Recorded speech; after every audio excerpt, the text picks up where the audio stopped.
Welcome. Hello, everyone.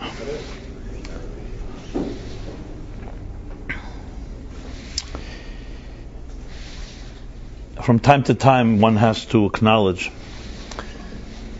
maybe more than time to time, but at least from time to time, acknowledge one's teachers and mentors, people who have contributed to shaping someone's life. Because none of us are self-made entities. We all have those that came before us, whether it's biological or it's psychological or spiritual. But every individual has parents whose parents had parents. Same thing with teachers and influences. And even if some of our so-called shapers, people who in some way impacted us as we developed from little children into adults, even if some of them were distorted some of the experiences, nevertheless it's still part of our experience, and it's also something we have to come to terms with. So with that said, I felt it more than appropriate, actually it's my honor, to dedicate this class to a great master and teacher, maybe one of the greatest in our modern era, who was the founder of the Chabad Hasidic dynasty, named Rabbi Shniur Zalman of Liadi, whose 200th yahrzeit passing, anniversary of his passing, will be honored and celebrated this Saturday night, 24th of Tevet in the Hebrew calendar. So it'll be 200 years from the day he passed, the night he passed, which was right after Shabbos, after they made Havdalah, the service after Shabbos. So around 10:30 in the evening, 200 years ago, in the year 1812. Okay, now we're in now it's 2013, but basically in this period in Hebrew calendar was the year Tov Kuf Ayin Gimel. This is the year Tov Shin Ayin Gimel.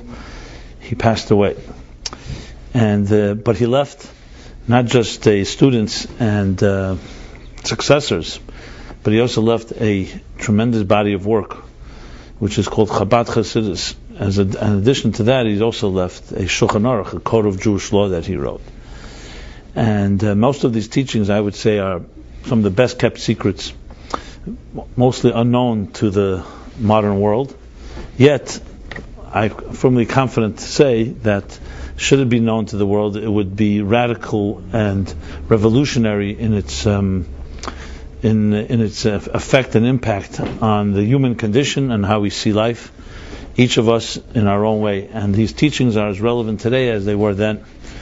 So, being that we're just a few days before this Bicentennial, I thought that's most appropriate, because I would not be sitting here today and definitely not sharing these ideas that I do week after week, and both in my speaking and writing and so on, if it were not for this man, who in turn had, as I said, successor. Now, I didn't know him, I'm not that old, but I do know him through his teachings and his works. And I know him, more importantly, I know him through his students, and his students, 7 generations, from Rabbi Shniur Zalman, his 7th grandchild. 7 generations later is the Rebbe that was my teacher and mentor, Rabbi Menachem Mendel Schneerson, who the book Torah Meaning for Life is based on his wisdom. And if he was sitting here, he would say that his wisdom was based on the Alter Rebbe's wisdom, and the Alter Rebbe would say in turn that his wisdom was based on the generations before him. So everybody's giving credit to the ones before. But that's part of the beauty of knowledge, as I said before. No one's self-made. Everyone is a link in a chain that goes back 90 generations all the way to Moses. And Moses would say that he too received it from those before him. So that's the good news, that there is at least humility in the lineage. And everyone recognizes that nothing's just created out its own. As a matter of fact, in the Tanya, which is the classic work of Rabbi Shniur Zalman, right at the front page, the cover page, he writes that these teachings are based on ideas and teachings mipisofrim, mipisefrim, and pisfarim, which basically means from scribes and from books that preceded him. Some attribute that to especially the teachings of the Maral of Prague, who he himself was a 7th generation grandson of the Maral, and also the teachings of Rabbi Shaya Horowitz, who was the Shalah, the great Shalah. And of course, the teachings of the Holy Arizal, who's the great mystic of the 16th century, and which is cited very often in Rabbi Shniur Zalman's teachings. Now, he's known as the Alter Rebbe. Let me explain why. Because being the first Rebbe, the first Chabad Rebbe, so his son was called the Rabbi Dov Ber, and his grandson was called the Tzemach Tzedek. So Tzemach Tzedek, in his times, they would say the Tzemach Tzedek, and the previous Rebbe, meaning the Mittler Rebbe, was called the Middle Rebbe, and the Alter Rebbe would be the Old Rebbe. So when there was already 3 generations, that's why that name stuck to him, the Alter Rebbe. That's a name used in Chabad lexicon. So there's much to say, and I'll try to sum up some key principles that I think are deeply relevant. Many of the teachings you hear from me are very much based on these ideas, obviously spoken in English and made more accessible to our own idioms and paradigms. But nevertheless, certain principles are foundational and fundamental, and I'll talk about several of them, both in the philosophical realm as well as the psychological realm. And where does one begin? Maybe I'll begin with something that took place in the last days of his passing, before he passed away. So the history of the Rabbi Shniur Zalman is actually very much linked to history of the world, because 1812 was also another year. It was the year of the Russian-Franco War, and this was not isolated or in any way non-related to Rabbi Shniur Zalman's passing, because he lived at the time, approximately a year before his passing, he lived in a city called Liadi. When the war broke out, the Russian-French War, what they call the Russo-Franco War, between Alexander, he was the Tsar Alexander of Russia, and the Napoleon in France. So when that war broke out, Rabbi Shniur Zalman and his family were forced to flee their town because it was too close to the front line. And this was approximately in the month of Elul, so I would say like August 1812 is when he had to leave from his town, and he began a journey that would last, August, September, October, November, December. So around 4 or 5 months that he was wandering from city to city, and finally came to a city called Kfar Piena, a small town called Piena in Russia. And that's where, on that Saturday night, as I said 200 years ago, this Saturday night, he passed away. Then it was also Saturday night, as it is now. So when you look at a great man, sometimes the best thing to see his greatness is often best under pressure. And there are many episodes, many stories and teachings that he taught during this period that he was running and fleeing, and even to the last moment of his life, that Saturday and that Saturday night, there are teachings that were documented primarily by his grandson called the Tzemach Tzedek. There's an expression they say in Hebrew, they say when you really want to know who a human being is, you have to look at Bekaisei in Hebrew. Bekaisei means cup, meaning how he is under the influence of a drink. Number 2 is Bekisei in Hebrew, means his wallet, his pocket, how he deals with money. And Bekaisei is how he behaves when he gets angry.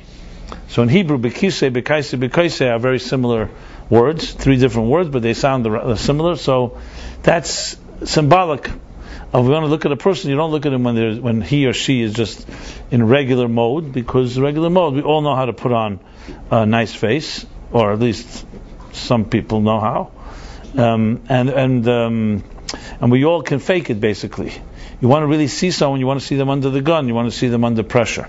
So the way this expression goes, you want to see them when they're drinking, after they've drunk a few cups of wine or alcohol, and said l'chaim, when you see them how they deal with money, and how they are when they are angry.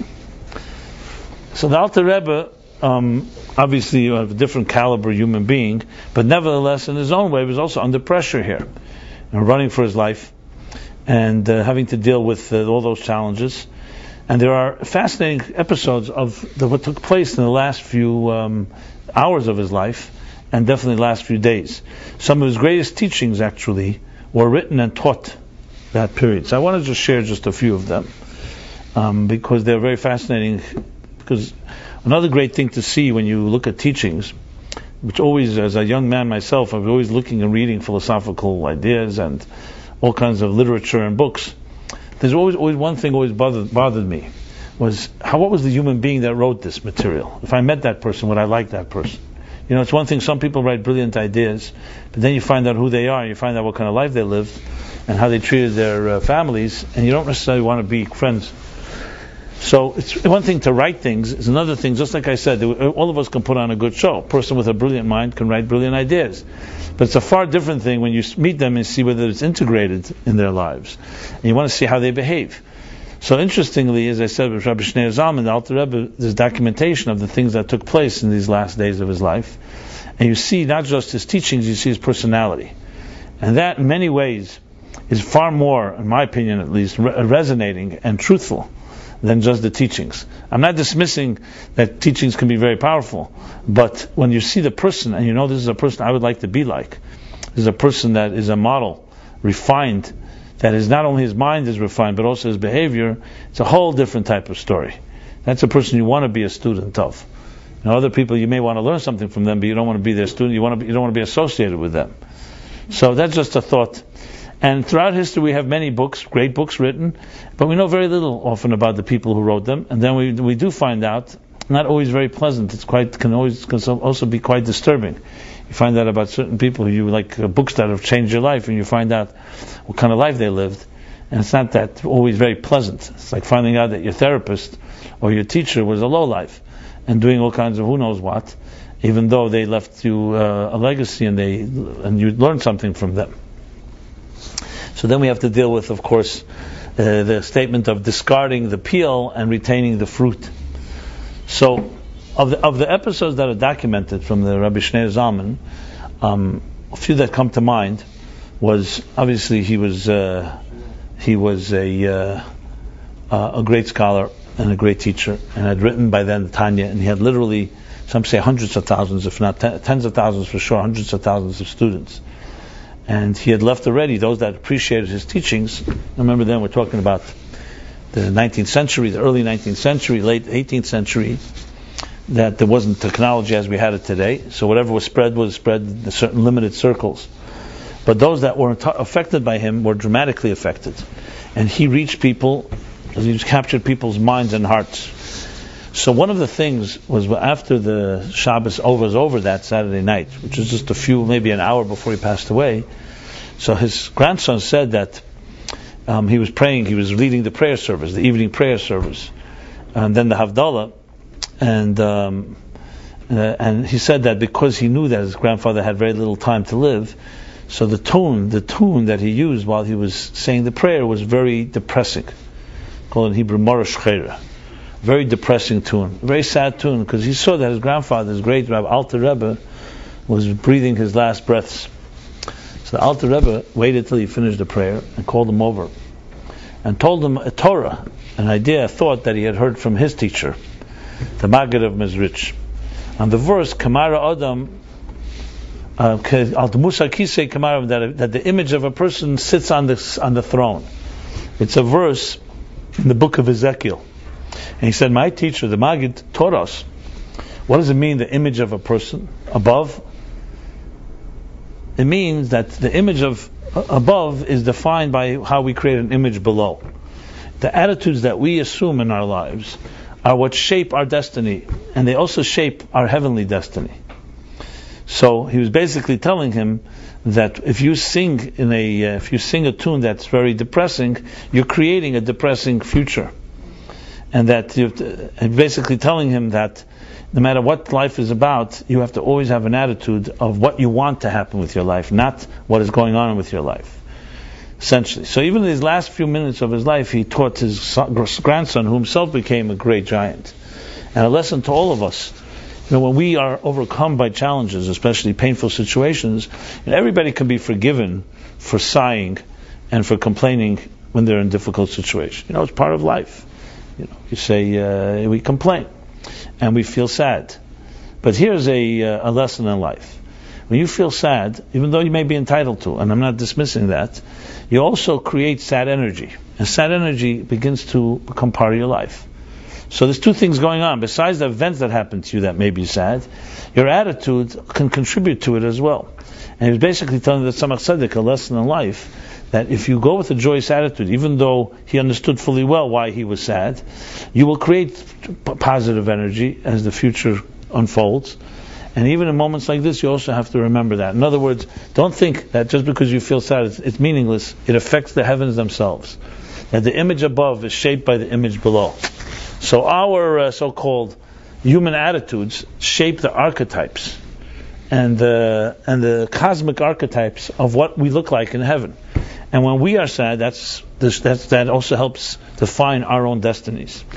That's just one small little thing. Most people, the last few hours of their life, are usually not focusing on such lessons. Another interesting thing that struck me was reading the history was, and this is not clear exactly, this may be the last thing that the Alter Rebbe actually wrote. He wrote a small note called, it's known by the name Hanefesh HaShvela, which means the lowly soul. And he writes a piece of advice about the lowly soul that is involved in this material world and involved in a life that is filled with deception and filled with lies. And yet, nevertheless, a person still has to find a way to redeem their lives even in this dark world. It's one of the last things he wrote, maybe the last thing he wrote. The story goes that he had the note in his pocket, and after Shabbos, or maybe it was before Shabbos, again, there's different opinions, different versions of the story. He went to the Tzemach Tzedek, who was his grandson, and gave him the note and said to him, this note, he said, Yiddish vedit senutz kommen. This note will come to use. You will be able to use this note one day. They say that later, when he was asked to become the Rebbe, this note was what impacted him. But what's interesting about the note is he addresses the area of a world of lies. And he cites a medrash. A medrash says that there was a disagreement between two cosmic forces whether the world should be created or not. When God consulted his own advisors, should he create this world? So when he asked Emes, one midah was Emes, the attribute of truth said, do not create the world. It's a world full of lies. It will be a world full of lies. And Emes, truth, basically cannot tolerate lies. So truth said to God, don't create this world. Then God consulted with another attribute. The attribute was called chesed, love. So there's truth and love. And love said yes. Out of love you should create the world. Even if it's a world of lies, have compassion, be loving, be kind, be sensitive, and create the world. And God followed the advice of love and disregarded the advice of truth. And the Alter Rebbe continues, and therefore, even though we live in a world where there's much untruth, in that world too we have to discover the deeper meaning of it all. So the obvious question is, why did God defer to love and not to truth? And what does that mean? Can we not find any truth in this world? Is there no redeeming factor? What is this debate about? And how does the Alter Rebbe, especially as I said, maybe his last note that he wrote, it's interesting. Again, what was on his mind? What would most people be thinking the last minutes? Some people are trying to appease their children that they will be not cut out of the will. Others are busy groaning and aching about the end of their lives. Everybody's got their own things. As I said, bekise, bekaise, bekaise. You see the real colors of purple when they're under pressure. And here, what was the Alter Rebbe writing and talking about? He was talking about life, the big picture, leaving a message. As a true teacher he was not consumed with his own situation. He was talking about how we look at the world. And the interesting thing is that the word he uses, and this is a key element, is that midas ha'emes, the attribute of truth, said to God, do not create a world because it's full of lies. But the fact is, God, who's truth himself, did create this world. So as I said before, how could you say this world is just a lying world? And the answer lies in the message that the Alter Rebbe wrote in this note, was that there's two ways to look at the world. You could look at it, from a perspective of a spiritual visionary. A person who's a truly refined human being, from his point of view, he could basically say, listen, I live my life, a truthful life of sincerity and integrity, and forget about everybody else, and forget about the dark parts of this world. basically separate yourself, which is what many have done in history when it came to dealing with the difficulties of life. What you basically do is you ignore it, or you avoid it, or you create an ascetic, insulated environment where you maintain your sanity. And everybody of us has this issue. That's one approach. Another approach is if you engage in the world, often you have to pay a price. You have to compromise yourself, which is why the first group chooses to opt out. They choose to separate themselves, to be apart. We'll call asceticism, a more monastic lifestyle, like climbing to the mountain, living out of regular civilization. Because to deal with the pains and the corruption of the marketplace is just too much. The question is there any third option? And here it's interesting, the Alter Rebbe himself, of course, was quite a refined human being. He could have easily chosen the path of ignoring the deceptive and corrupt world and just emphasizing of how we have to find a place of truth in our own hearts and souls, a place of integrity, find friends, build a family, and avoid that world. But no, especially in his last statements here, he absolutely engages that. So there's another interesting episode happened a little earlier in this same man's life, the Alter Rebbe, that when he began to be respected and many students, people began following him and following his teachings, so they began asking him also advice, not just in spiritual and emotional matters, but also in physical matters, material matters. And he actually wrote a letter, which is published, where he's very disturbed. He says, why are people coming to me for material matters? You come to me, I'm a teacher, I'm a writer, I'll help you with your spiritual issues. But why are you coming to me for your material matters? It was almost to him like an insult. We're trying to focus on becoming greater people. So why are you talking to me about money, your personal issues and stuff like that? Now, why was he saying that? Because obviously, as I said before, a person of a high caliber doesn't want to be involved with the pettiness of life. And if you want to approach me, he wasn't dismissing these people, but he's saying, but why are you coming to me with your pettiness? You want something from me to grow. You don't want to stay in your own lowly place. Now it's interesting, this parallels an episode in the Bible. In the Bible there's an episode that says that when the Jews, who were, chronic serial complainers, they had always something to complain about. First they didn't like the water, then they didn't like the bread, then they didn't like the bread from heaven, then they didn't like the meat, then they're always asking for something. So in some book of Numbers, the Jewish people come to Moses and they say to him, we're not happy with the food that we're being given here in the wilderness, which is the bread from heaven. They had all kinds of complaints about it. And they said, we want to have real meat. We want a steak.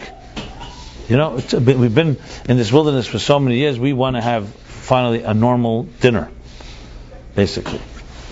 Now, interesting, the Bible documents this episode, and and Moses says to them, Ma'ayin li basar. He says to God, actually, he says, why have you given me this job?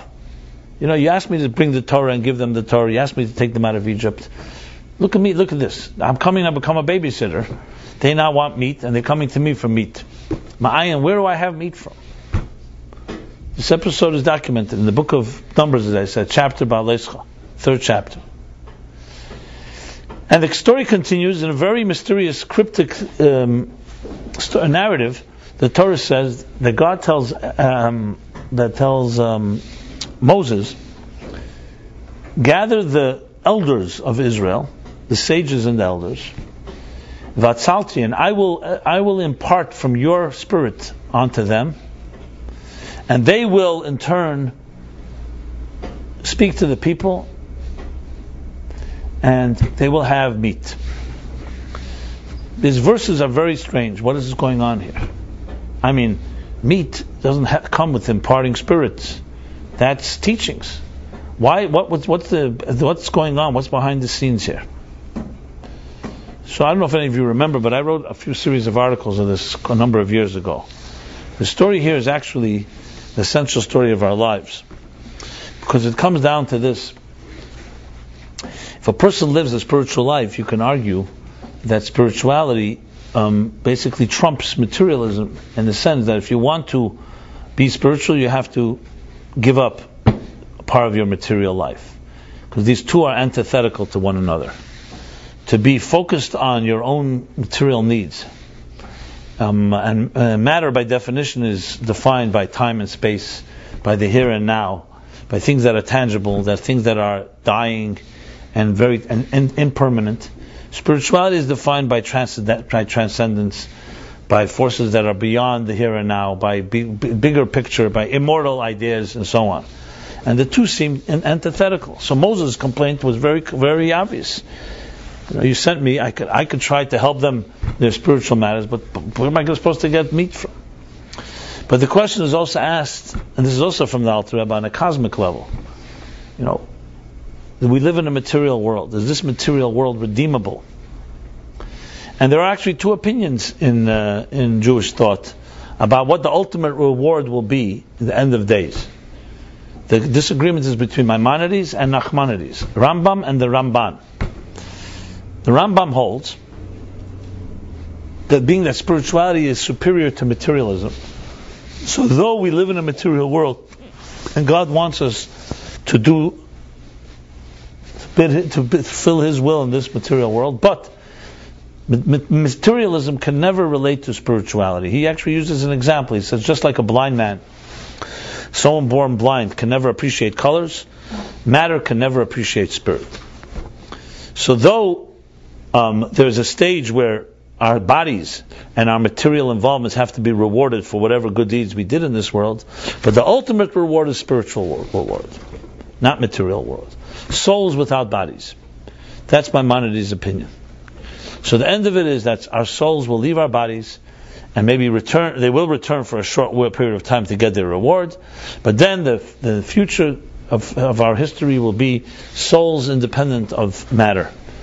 And that's where they will continue in an endless journey into light, an endless journey into spirit.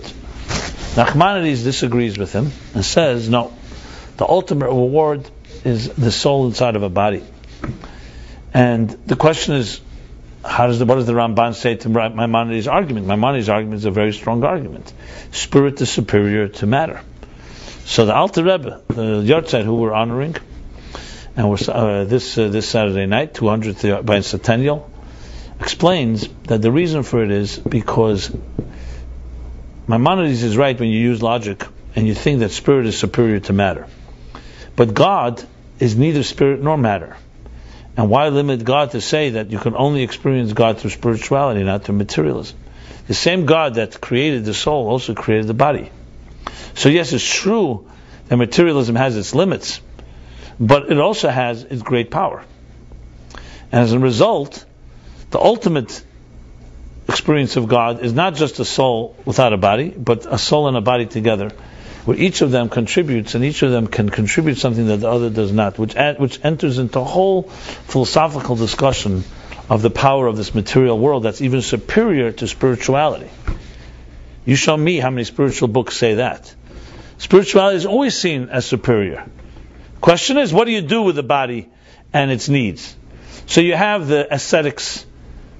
Some of the Far Eastern disciplines focus on, as much as possible, discovering the illusion of the material world, the illusion of pain, the illusion of pleasure, and so on. In Western thought, often philosophies lean toward the other extreme, which is try to find some peace. Maybe you have to compromise, but try to find something. Like, for example, Calvinistic thinking, philosophy, John Calvin, which is an offshoot of Protestantism, of basically Christianity, preach the concept of the Protestant work ethic. Don't separate yourself from the world, engage in it, but be ethical, be moral. Find God in your day-to-day kindness, virtue. The high levels of spirituality, yes, cannot really be achieved while you're busy at work and you're busy involved in the material world. So without sounding overly simplistic, there are really two schools of thought when it comes to this battle of matter and spirit. Some lean towards spirit, others lean towards matter, and trying to find whatever you can find in this world. But to say that you can experience spirituality in the material world the same intensity as without it it requires a lot of explanation. So the Alter Rebbe of Shniur Zalman innovates something which you'll not find very often. A real innovation that God is not, that there's three levels. There's matter, there's spirit, and there's the divine. And the divine is not defined by spirit. So it's not like spirituality is the ultimate goal. The ultimate goal is to reach a place that's beyond both of them, and therefore the paradox is resolved, because neither of them is dominant. They both can interact. Then, of course, begs the question, how? It's one thing, a person is more spiritual mode, they're more giving mode. A person is in the material mode, they're far more selfish. That's what materialism is. It's all about selfishness. Matter, by definition, is a selfish gene, as Richard Dawkins puts it. It's about me. Spirit is not about me, it's about a bigger picture. How could you reconcile the selflessness of spirit and the selfishness of matter? So I'll discuss this a little more in depth in a few minutes. This is one of the things that the Alter Rebbe, the last days of his life, that's what he wrote about. But before I go there, let me go back to this note that he wrote, because he already answers it there. So he says, well, that's the key. God did not want us to live in a world of truth where there are no challenges. He wanted us to enter into a world of lies. And let's explain what lies means. A lie doesn't mean everyone's lying all the time. It means a world that is potentially lying place. It's a world that conceals what lies within. You could have someone smile to you and then stab you in your back. That what we call duplicity. That's the key here. Duplicity. You all know this word, duplicity. Duplicity. So we live in a duplicitous world. Children, especially young children, live in a seamless world. They don't understand duplicity. The first time they hear a lie, the first time, if we could even observe it, I don't know if anyone can observe it, but the first time a child hears from a mother or father a lie, the mother says, an overt lie, let's say a little girl or a little boy says to his mother, tell me, can I have chocolate? And the mother says, no, there's no chocolate in the house. And the daughter or son knows there is chocolate. So if the parent said, listen, there's chocolate, I don't want to give it to you, it's one thing. When they hear a lie, you can even imagine the shock in a child's face, because they know that's not true, what you just said. And they don't understand this lie. Why would the idea of a lie is a complete foreign anomaly. It's an aberration for a pure person. But then we quickly adapt. Right? We've become very good at adapting to the duplicity of this world. Some of us better than others. But if you think about it, what's most natural to a human being? And this is what the Alter Rebbe is writing the last note of his lifetime. He writes, though it's a world of lies, that's the world that we have to enter. And what happened with Moses, when Moses says, I have no meat. Moses was saying the same thing the Alter Rebbe had said a little while back. I understand spirituality. Why are you coming to me for materialism? I can't relate to your materialism. If you want to go there, but what do you want from me? How can I provide you that? And the answer God said to Moses was, Vatzalti, the world of Atzilus in the spiritual worlds is exactly that. I will impart from your spirit a divine power that we can now emanate. Even meat can also flow from spirituality. So even though initially spirit and matter seem to be opposites, but since the divine is neither spiritual or material, just like God gives us spiritual blessings, He can give us material blessings. Which is why in Judaism, and you'll find in the Bible, spirituality is not the end of it all. It's one step. It's about living a life of fusion where matter and spirit are totally integrated. Physics today, we know E equals mc squared. The most famous equation in physics. Energy equals matter. Energy and matter are interchangeable entities. And matter can become energy, and energy can become matter. That tells you, from a Hasidic point of view, the Alter Rebbe would put it means that there's a force that's neither matter or energy. That's why they're interchangeable. Because it's not defined by one another. If energy was limited to energy, it would never be able to become matter. And if matter was limited to matter, how could it turn into energy? So clearly there's some force that's neither matter or energy, and that's why these are just two manifestations of that force.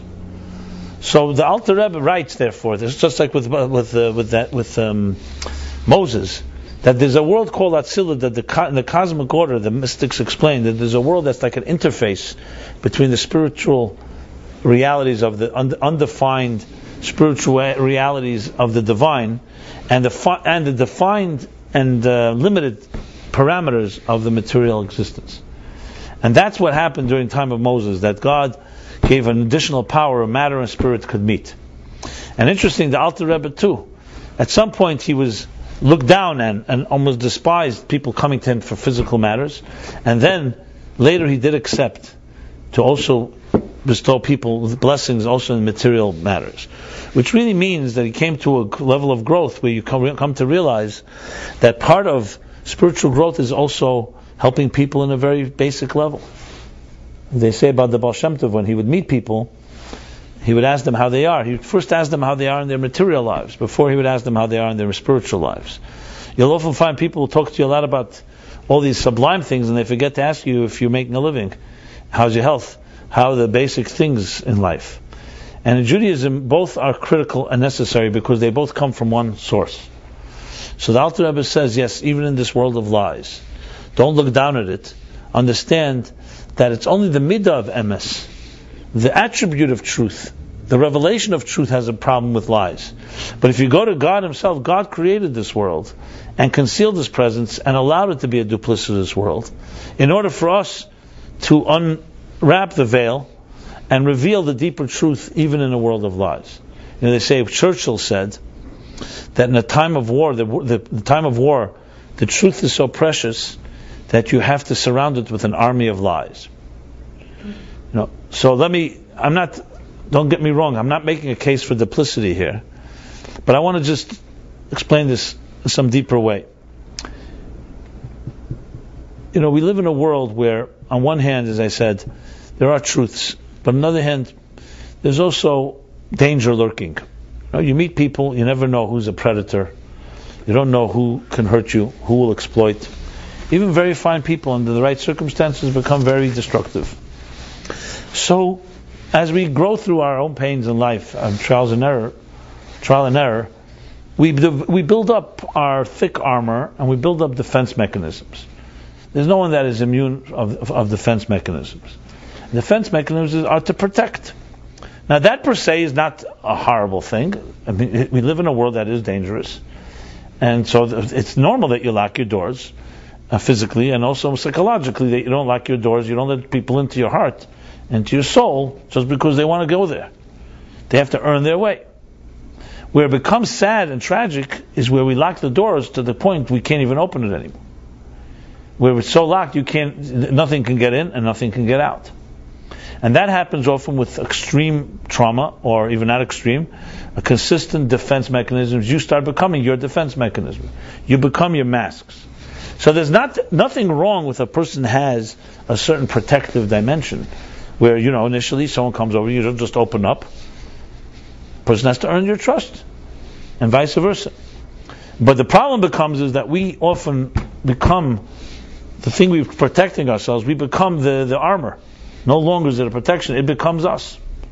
That's where it becomes tragic, and that's where we cease having the ability to find out, to allow ourselves to open up emotionally, to be vulnerable. So the challenge is not to just let down your guard.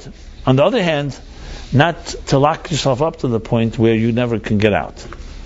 You know, to find a place where your life is not driven by fear, not driven by all these dark spots. And what the Alter Rebbe is writing, in a certain way, you could derive a lesson from it, that even though it's a world of lies, and yes, your truth, if it was asked, would I want to be there, I say no, don't create such a world.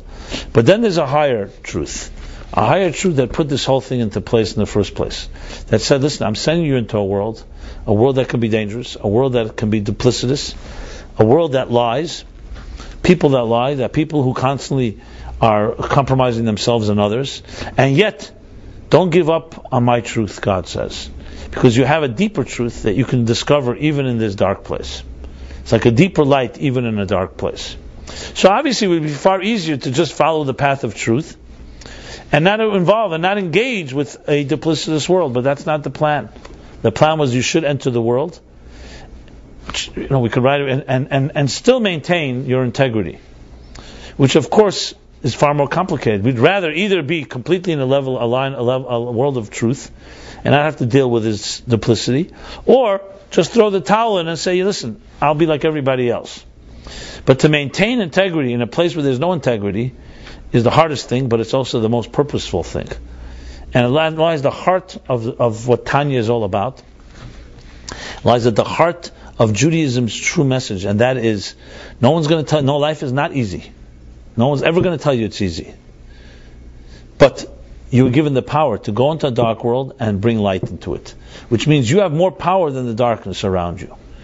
You have more power than the lies around you, even the lies within you. That means that there's a vote of confidence, of connection to truths that are far deeper than the truth that has a problem with the lie. You see, when God asked truth, should I create a world? That truth cannot relate to lies. So it said, no. I'm a pure, true entity. Based on my perspective, don't create a world of lies. God asked the world, love, should I create? Love says yes, because love has compassion, love overlooks. But that's also not healthy. It's not about love overlooking lies. What love exposed was that there's a deeper truth. There's a truth that is not afraid of lies. And says, you know what? Create the world of lies, and my truth is even stronger than those lies, and I can reveal truth even in a place that's a lying, a deceptive world. You hear what I'm saying here? This is Alter Rebbe, one of his fundamental contributions. I would like you to challenge anyone to find a philosophical idea that matches this. Because what it means is, it's not that we're living in a world where we have to do things, it's a necessary evil.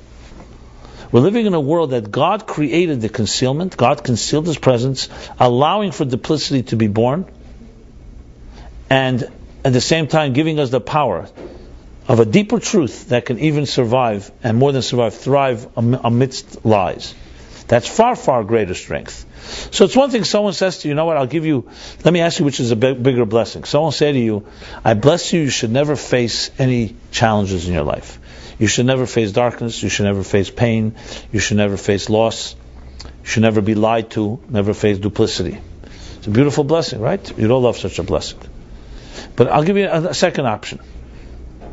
My blessing to you is that no matter what you face, whether you face duplicity or darkness and lies, you shall always have the strength to be yourself and not succumb and transform it all to a deeper truth. In other words, giving you the powers to face anything that comes your way. Which blessing is a greater blessing? So initially, everyone would like the first one because it's simpler. Why face pain in the first place? But the second one is far greater and also far more realistic.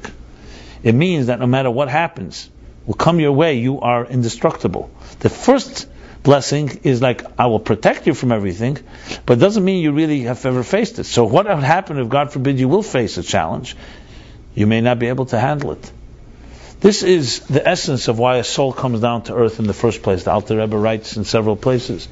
Why take a soul, a spiritual entity, living in a spiritual habitat, where it doesn't have to deal with health issues, with financial issues, with worries, concerns, anxieties, mothers and fathers, therapy, all the different neuroses and psychosis of our existence, temptations. It's a pure world. A soul basking in the light of divine ecstasy. Why take it and rip it away? Rip it away. Tear it away from its natural habitat and throw it into a world like ours. Which is one of the reasons, by the way, that a baby cries when it emerges from its mother's womb. Doctors will tell you maybe to grasp its first breath of air, but the Kabbalists will say because it cries as it sees the world it's leaving and the world it's entering. Pretty much to cry about if you're able to see both worlds. But though Shammai says, and there's an argument about this, it's more pleasant not to be born than to be born. Hillel says it's more pleasant to be born than not. Even though the ruling is like Shammai, it's more pleasant not to be born. This world and life is not so pleasant. For every good thing that happens in your life, very often you can list 2 things that happened that were not so good. But it's more purposeful to live in this world. Because in heaven, a soul living in its own natural habitat is not challenged. And you can't know what it's made of.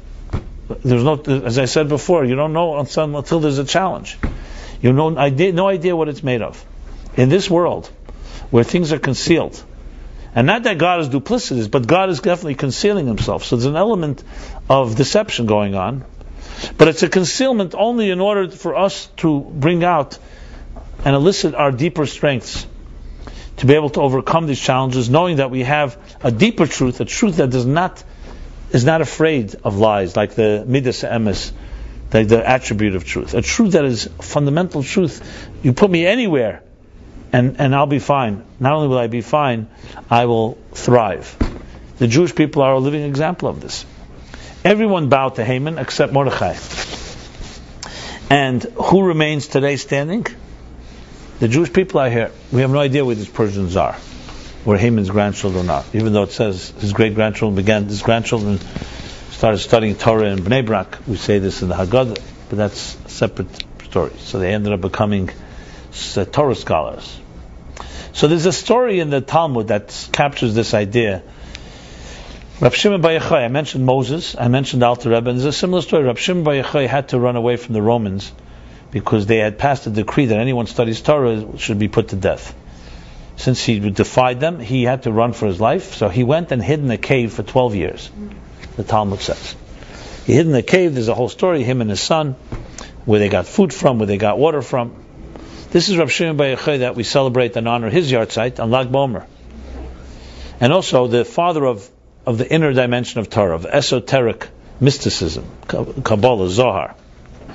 So it says after Rab Shimon Bar Yochai finished 12 years, so either the decree ended or whatever the reason was, he was able to come back home. He had become in those 12 years so detached from the pettiness, the superficiality of material life, so refined. It says that wherever he went, whatever he looked at, when he started seeing pettiness, he saw people are involved in stupidity compared to the loftiness and sublimity, whatever the word is, sublimeness, and the refinement of his life. It says whatever he looked at began to burn, literally, figuratively. And God says to Rab Shimon Bar Yochai a very interesting thing. You'd think, wow, what a spiritual man, what a holy man. He can't even look at the material world, let alone engage in it. Whatever he looks at begins to burn. And God says to him, I didn't create this world for you to destroy it. I didn't create this world for you to destroy it. I created it for it to be repaired. Go back one more year into the cave. 13th bar mitzvah year. And mature spiritually to the point where you don't burn the material world for all its pettiness, but you learn to repair and refine it. So the 12 years taught him how truth is a contradiction to lies, and the 13th year taught him that he can go back to a world of lies and still maintain his integrity and transform a lie to truth, which is a far, far greater challenge. And the Alter Rebbe came to the same conclusion as he continued his years. First, initially, spiritual, I'll be a spiritual leader. But then he realized that it's far greater to enter into the material world, a world of lies, a world which is petty, yes, and still do gemilas chesed, to do kindness in a world like that. That's far, far greater achievement. So this is one of the last thing, this may be the last thing, and this is what he said to his grandson, Tzemach Tzedek. Tzemach Tzedek was his daughter's son. I should mention as an aside that Tzemach Tzedek, his name is Rabbi Menachem Mendel himself, was an unbelievable scholar. But the story goes like this. Rabbi Shniur Zalman, because of the challenges in his life, and the famous story of Yutas Kislev, he was imprisoned because of his revealing the inner dimensions of Torah. Then he came out of prison, and after that he began to teach it even further. But there was a decree in heaven that his life should be taken. So his daughter, her name was Devorah Leah, quietly and confidentially, she didn't tell her father. She was a sensitive person, and this is a story, to interesting story. Well, it's a sad story as well. Before Rosh Hashanah, the year that she knew her father had to be taken, she called in a bezdin. She called in a court of law. 3 people. 3 people, or 10 people, I think 3. And she said she doesn't want anyone to know, I want to make a vow with you. I give my life in place of my father. My father is needed. He has much to contribute. And it was still, I want my life to be taken. They were very disturbed by this. They didn't know what to do. They couldn't go ask the Alter Rebbe himself, obviously. They consulted, but they finally, she insisted. And that she passed away that year. So she gave her life for her father. But one of the things she asked her father before she passed away, he was wise enough and he understood what happened. She asked her father, take care of my little boy. My little boy was the Tzemach Tzedek. So Shniur Zalman had several children. The next Rebbe would be Rab Dov Ber of Lubavitch. The Tzemach Tzedek would marry his first cousin, Rab Dov Ber's daughter, Chaimushka. And after Rab Dov Ber passed away, the Tzemach Tzedek became the Rebbe. But after his mother passed away, his father moved the little boy into his room.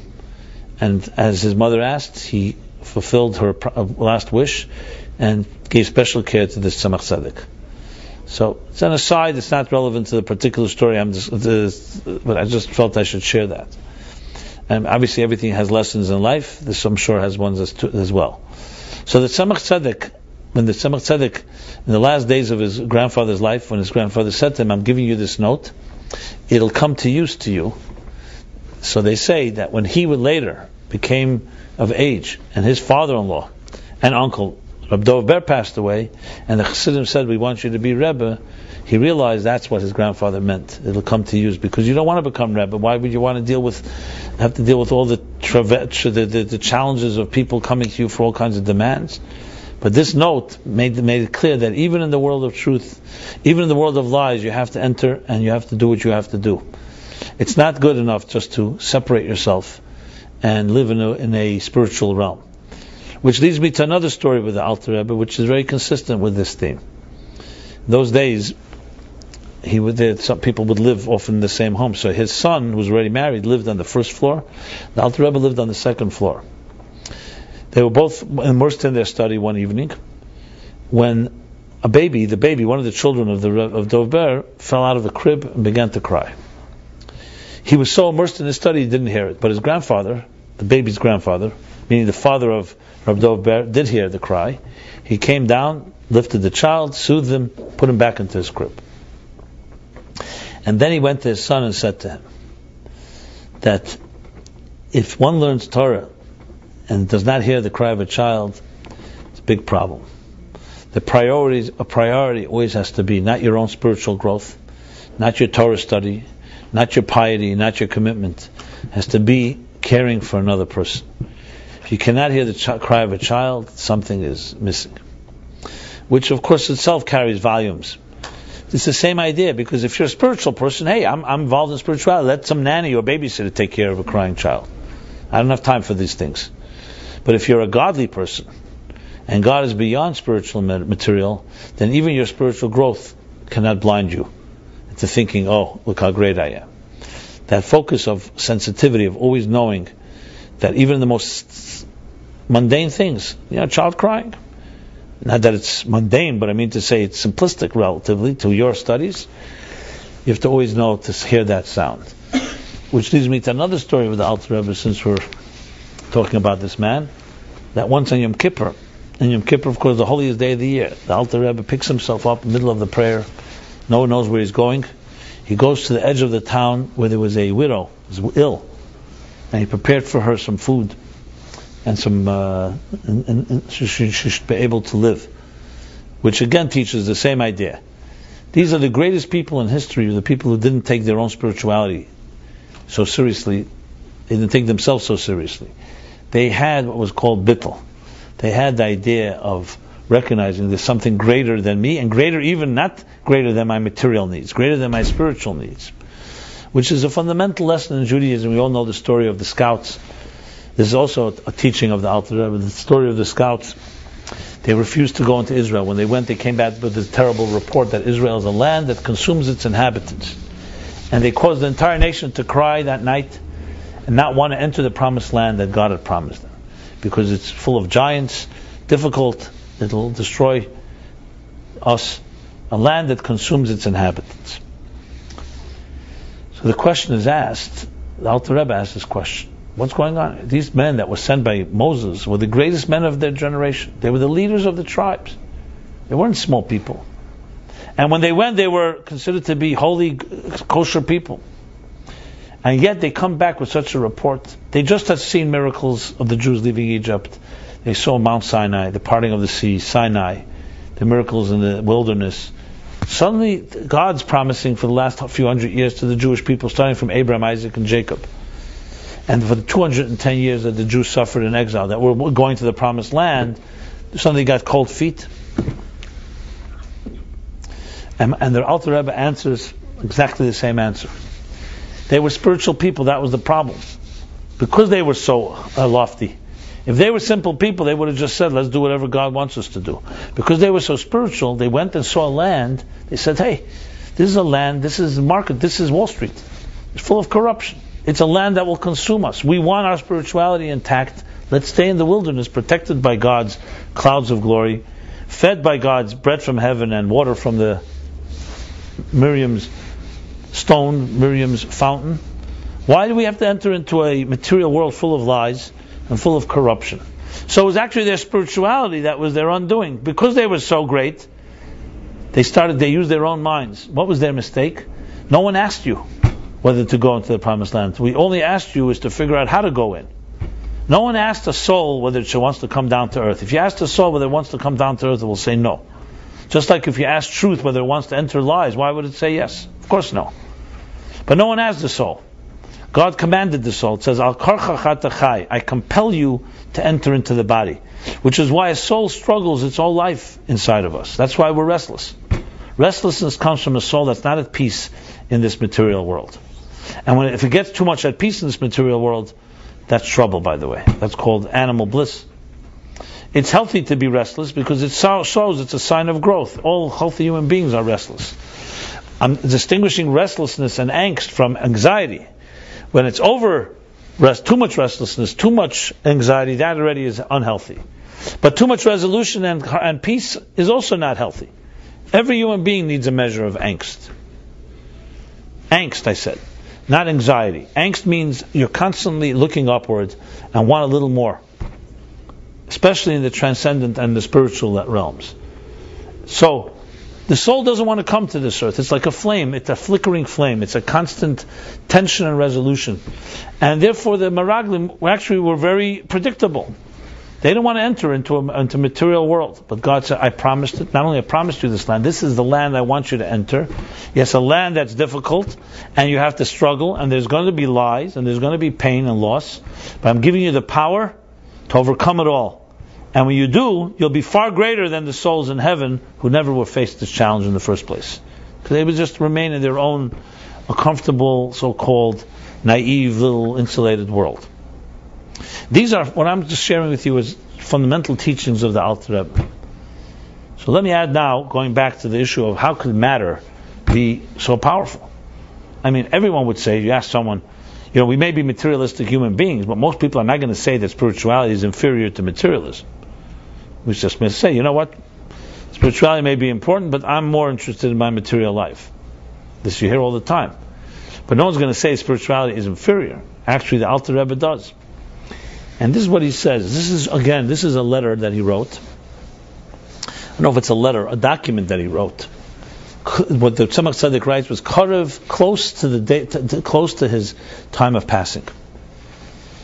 It's printed in the book called Tanya. Tanya is made up of 5 sections. This is in the 4th section.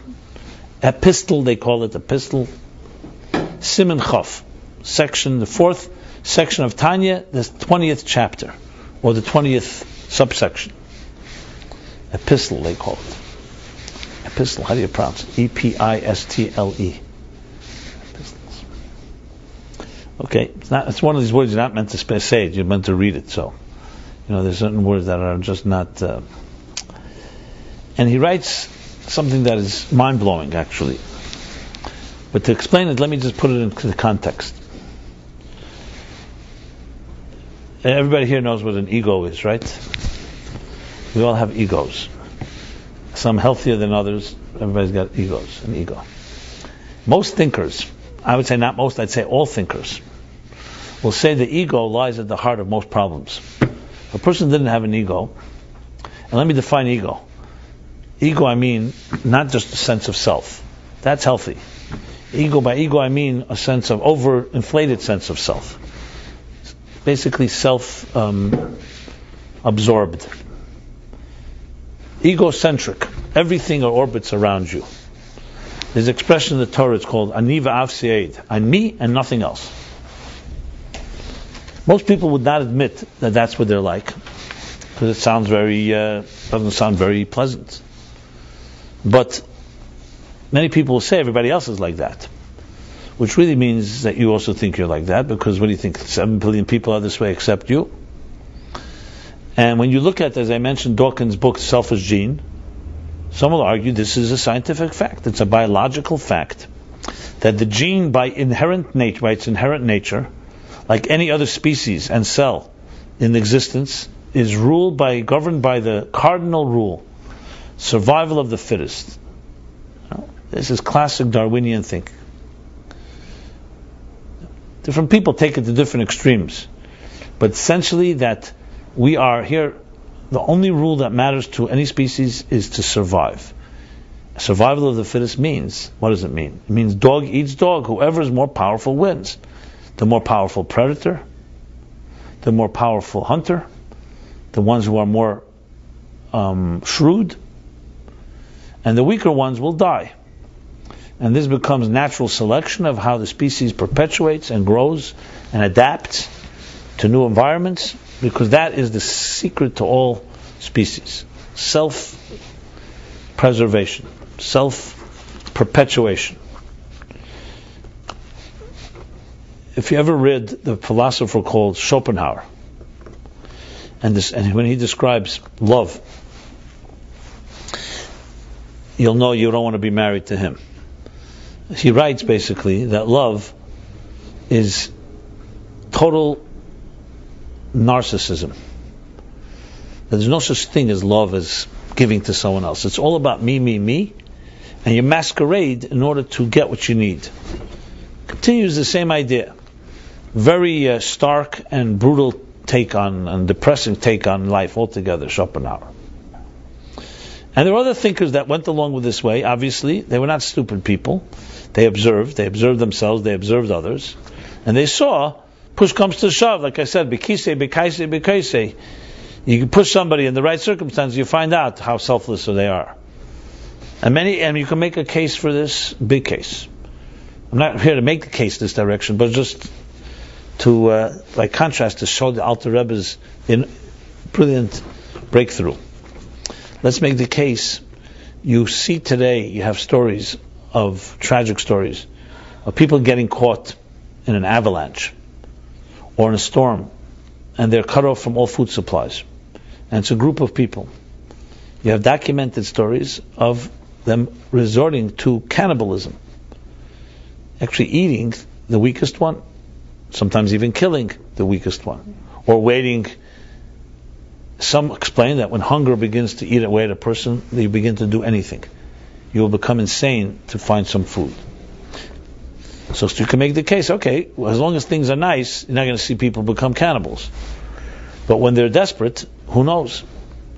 You have instances that under torture, during World War II, Holocaust, under Stalin, people did things that nobody wants to ever repeat when it came to self-preservation.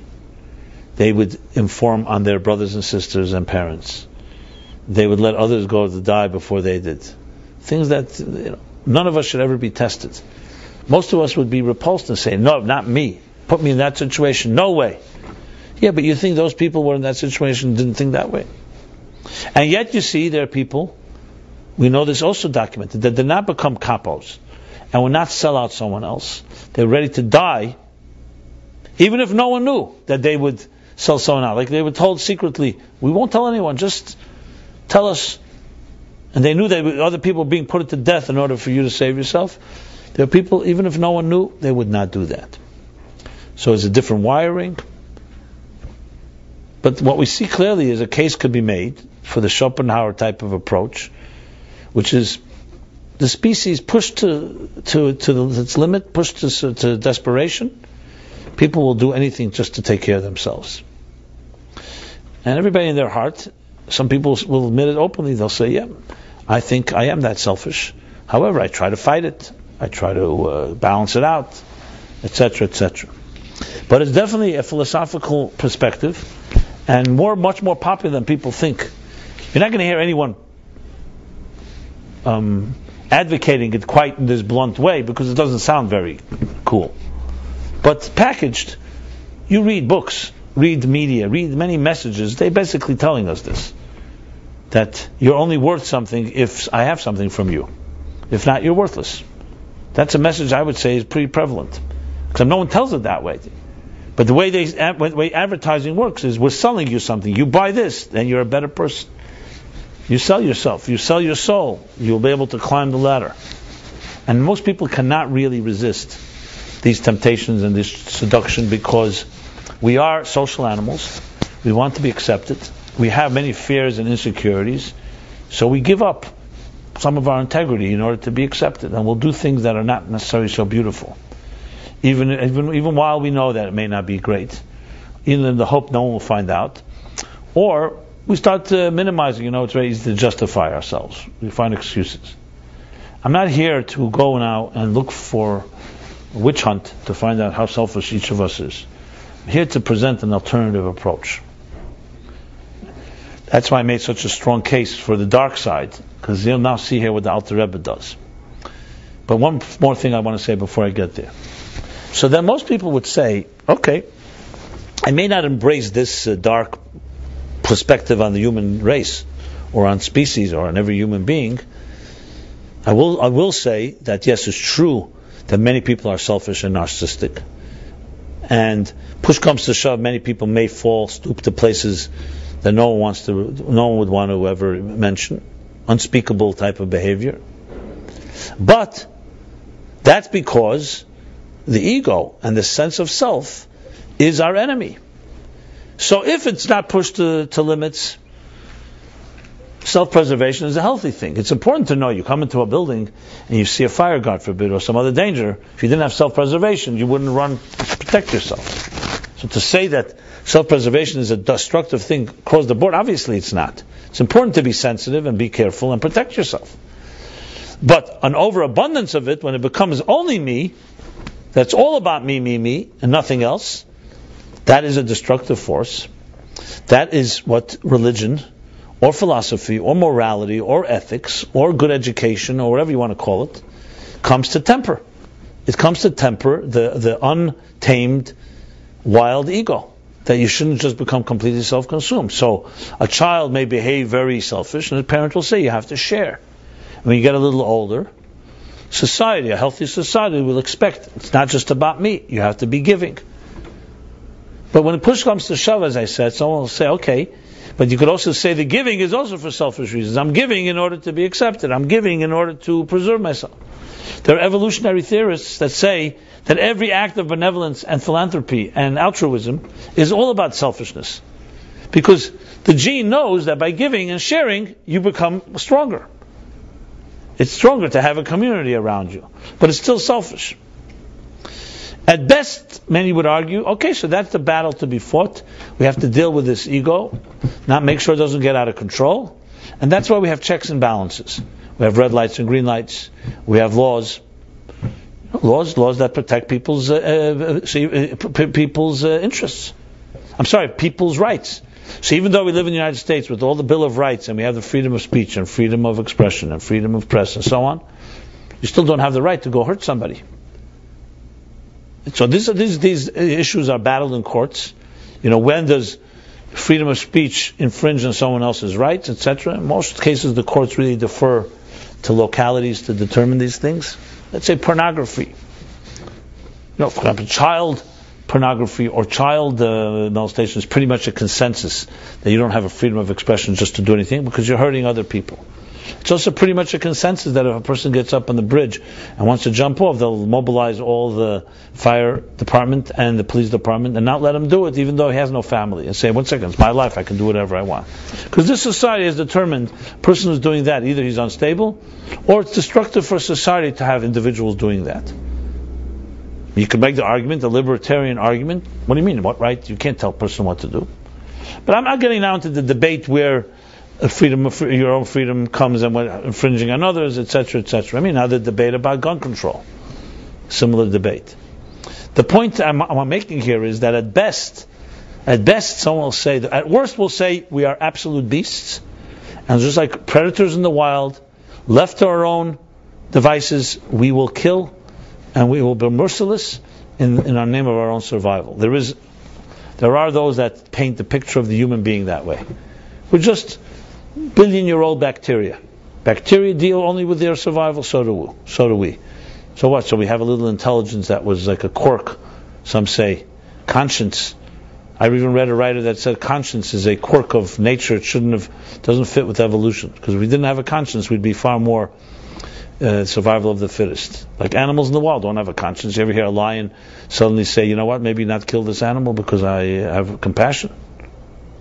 But the middle case can be, okay, I'm not that extreme, so I do understand that we need to temper this ego. So we need to create laws. That's maybe why we have faith, religion, good education, refinement. And we teach our children, and we teach our adults. It's not the right thing to do.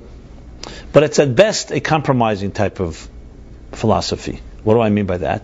At the bottom line, at the end of the day, the ego can be dangerous and destructive, and we just got to keep it at bay. Basically, you have to keep it tamed. Comes Rabbi Shniur Zalman and says something that I don't believe anyone ever said in history. And he wrote this the last days of his life. He says in this Igeres HaKodesh, I said, Simachov, that 20th epistle, that 20th letter, the 20th chapter. He says, the fact that we are created in a way that we feel we are self-contained, and nothing put us here, meaning we think we're self-made people. The mere fact that we think that, every philosopher and thinker till now would say, well, either that's the human condition, you can't do anything about it, or they'll say, that's an evil, and we have to find ways to tame it. Rabbi Shniur Zalman says no. The mere fact that we feel that way, that even though we have parents, and even though we know we come from those who came before us, but our sensation is that it's me. I don't feel anybody else, I feel me. I know that you're there because I see you with my eyes, and I can imagine you're sitting there, so you must have feelings like I have feelings. But all we know is about ourselves. That self-contained, self-absorbed consciousness of individual identity, he says, comes from the essence of God himself. And his argument is like this. He explains it this way. Why? Because only God is something that nothing created God. God too is a completely self-contained entity that has no source. And therefore, to have a sensation as if you have no source has to come from that divine essence. Everything in existence has a source. Something put it there. So that entity in some way recognizes, consciously or subconsciously, that it comes from somewhere. You know, take a cup of water. So it's very clear this water came from somewhere. It came from a source of water. It came from a sink. It came from pipes, a reservoir, rain. You can trace it. Everything in existence has a place you can trace it to. We too can be traced to our parents, but that's in our minds. But emotionally, we feel like, you don't feel like the umbilical cord of your mother is attached to you. I'm not talking now psychologically, for which we still remain attached in that way. I mean to say, we walk around, we know in our minds that our parents gave birth to us, we know that one day we will not be here, but emotionally, you feel as a completely self-contained, as if you created yourself.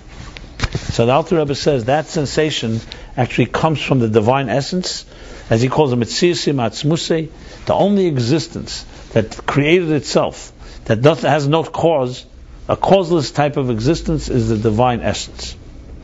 I know this may be something you have to wrap your minds around, but I'm sharing what it is. If you want to read more about this, I have a chapter in Torah Meaning for Life. The chapter on God talks about this, so you can read about it more. But essentially what he's saying is, Alter Rebbe, is that not that the ego left untamed is going to do you wonders. It's saying that at the heart of a self-absorption lies a divine source, and our mission is not to destroy our egos, but to harness it and to realize that it's a divine-like personality. It's basically saying your individuality, your consciousness, that every other thinker would say is the root of all problems, is actually the divine concealed within you. But it's concealed. So when you feel self-contained, when you feel self-created, if you channel that to something positive, you feel driven to do something that only you can do, no one but you are essentially a divine agent of the highest order. And this spirituality does not have. Only the material universe has this type of selfishness that can end up being destructive selfishness, or it can be a reflection of the divine self, what he calls it the Yesh Amiti, the real self, which is the divine self that is beyond any form. Spirituality defined is by definition a sublime state. It's a state that says it's not all about me. I am connected to something greater than I am. There's a spirit. Material world doesn't say that. Material world says it is about me. And within that, the Alter Rebbe found, even in that lie, he found a kernel of truth. The root. How could something in existence say it's all about me? So he says in the root, that's because it's rooted in a place that the real me, which is the divine entity. If you appreciate these ideas, you can understand why they're mind-blowing. I don't think anybody's ever said something like that. To take the ego and turn it around that way is unbelievable, because it means at the end of the day that it's not about eliminating who we are, it's about discovering who we are. Because according to the other philosophies, either the ego is a bad thing, period, or it's something that you have to sublimate. Here, you have to sublimate it, but the end goal is that within it lies a divine force that gives you a sense of absolute indestructibility, immortality. Does anyone feel, for example, that they're going to die? Even as one gets older, they don't feel like I'm a day closer to death, just like you don't feel you're a day farther from your birth. It's not like we feel, I began 20 years ago, 30 years ago, whatever age all you young people are. I'm a little older. I began 40 years ago, 50 years ago, and I'm like 50 years down the line, and I'm 50 years from the finish line. We don't feel like that. We feel like we are here, I'm immortal until something changes. Our sense of being is not one that feels, I'm talking about physically, we don't feel like we came from somewhere and we're going somewhere. We understand we did, because that's the logic. But emotionally, we feel we're here and we're here forever. And a doctor has to tell you, you're not here forever, you better take care of yourself. So there's a sense of being that gives us this type of almost, so most people would say that's an illusion. You're just fantasy land. The Alter Rebbe would say, yes, it's an illusion in actuality, but it's not an illusion where you get that feeling from, is because God put a piece of himself in you, and you have a godlike element that is godly, and godliness does not die, and godliness is not born, and godliness has a sense of type of self-contained reality. What you have to learn to do is harness it and turn it into a force of good, instead of being just a selfish force. Now I can elaborate on this. I just wanted to share, and if this is a bit above your heads, maybe that's good, because Alter Rebbe was a bit above everybody's heads, including my own. So it's maybe good to also come to a point where you could realize this man was a real giant. My point of discussing all of this was, besides sharing about, as I said, my own roots and teachings that I was impacted deeply by, was that, above all, that it's important for all of us, you to know, whoever's out there, that we have among us work and teachings and writings that are absolutely life-transforming, life-changing. And when we study them properly, and I definitely encourage anyone to study as much as you can. It probably needs a teacher, some of these teachings, but embracing it can actually become tools and a blueprint for how to live a better life, far better life. Because this man had insights, I would not even say it's his own, he found them in the Torah, he dug deeper. Like I said earlier, everything comes from before, but he presented it, and he developed it into a comprehensive model that I think maybe its day has come finally, 200 years since his passing. Maybe the time has come for us to really let the world know about it. But first we have to let ourselves know about it. So, practical thing for everyone is to maybe dedicate a little time, especially this Saturday night, Sunday, a little study of his teachings. And above all, to continue this, maybe throughout the year, encourage friends and so on. I'd be happy to provide resources and writings. I have stuff I've written about it. If you let me know, I'll be happy to email you some material. And as I think it's a gift to know that there was such a man in our midst, a gift to know that a man like this developed a entire body of work called Chabad Hasidic thought. All his successors developed his basic ideas. There's plenty of innovation, plenty of development, but they all took his ideas and took it to the next level. So with that, I want to say that thank you to the Alter Rebbe, God, for sending us such a great soul. You consider it to be a new soul, a soul that brought new innovation and newness and freshness to our lives. So though it's 7 generations later and it's 200 years later, still these things impact us just as they did then, maybe even more so.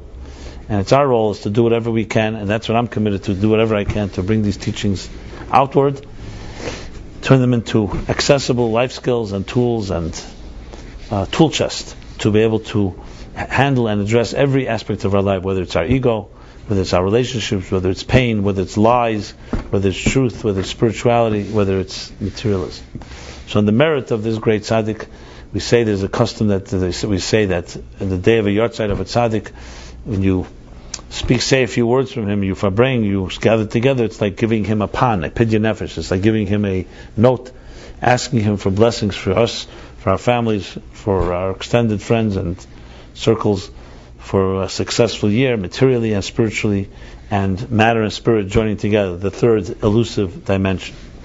So use this day well. Hopefully you can use these teachings well, which, as I said, inform much of what I teach. And in the merit of the Alter Rebbe, may we all, as I said, have a very blessed year in every possible way, material and spiritual. And next time you confront lies, just think about what the Alter Rebbe would say. Say that was given to you on the platter for you to do something about it. Not only not to succumb, but as they say, that which doesn't kill us makes us stronger. So any lie that doesn't make you and turn you into a liar turns you into a more truthful person. So that's our challenge, is how to bring truth into a world of lies. I remember Benjamin Netanyahu, when he was at the UN, he actually quoted the Rebbe by saying that years ago when he was ambassador to the UN, the Rebbe told him that the UN is a house of lies. Because a lot of things they say there are absolutely not. And your role is to bring a little light. You bring a little truth into a house of lies. A little light dispels much darkness. So, everyone have a very pleasant week. We shall resume, of course, next Wednesday. And if any of you want to have more resources with Alter Rebbe, I'll be happy to provide them for you. There will be a class tomorrow night for Philip. There will no class tomorrow night. Okay, no class. But we're here all the time, 24/7.